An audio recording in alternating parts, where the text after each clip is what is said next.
So this is another digital resource that I created, and this would be for students who are struggling with the visualization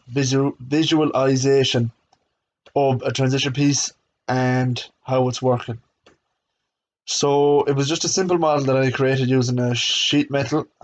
So that's why the small gap is there at the back, but we all get the gist of it. It makes no difference anyhow. So we have our rectangle on the bottom. So if we go plan view from underneath, we can see, so we have a rectangle, and what it's changing to, we're going to, is a circle on top. All right. So if I unhide this plane and go to sketch,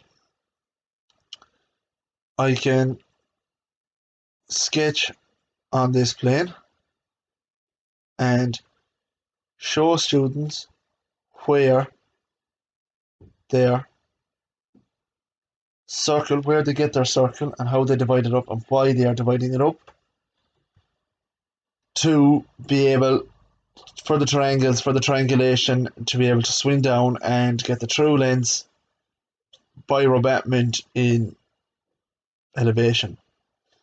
So their circle will be set up, and then they just draw in the dividers like so. So I did 60-30, we can just do 4 here, and that's where the lines come. So if we divide up 60-30, we'll have more lines going down either side on each of the triangular surfaces there. But students will get the idea first and why it's there and why it's done. So it'll be just a handy model to show students, and it can easily be printed off on a 3D printer.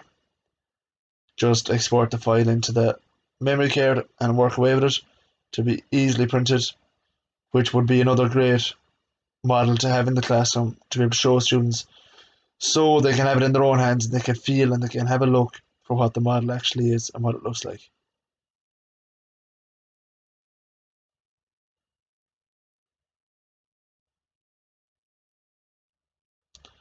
So that's it there, and then that's the digital resource made up in SolidWorks.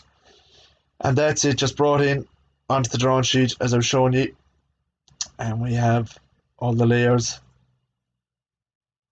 So once students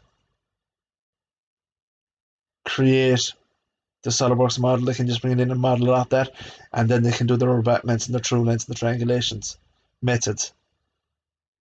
So just go back into the model here now, again, and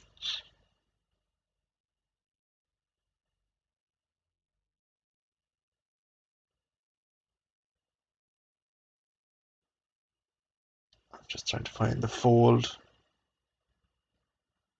So here we go, yeah, I'm gonna hide this sketch now.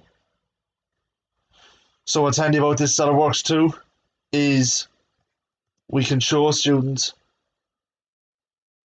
sorry, wrong view. So we can flatten and unflatten the object. So we can show to students what it looks like from a 3D, so what they'll be looking at in their plan, elevation and view, to their development. So when they flatten it out, what it actually looks like. So that is very handy with this SolidWorks, and this model. So students get an exact idea of how it looks and what it should look like.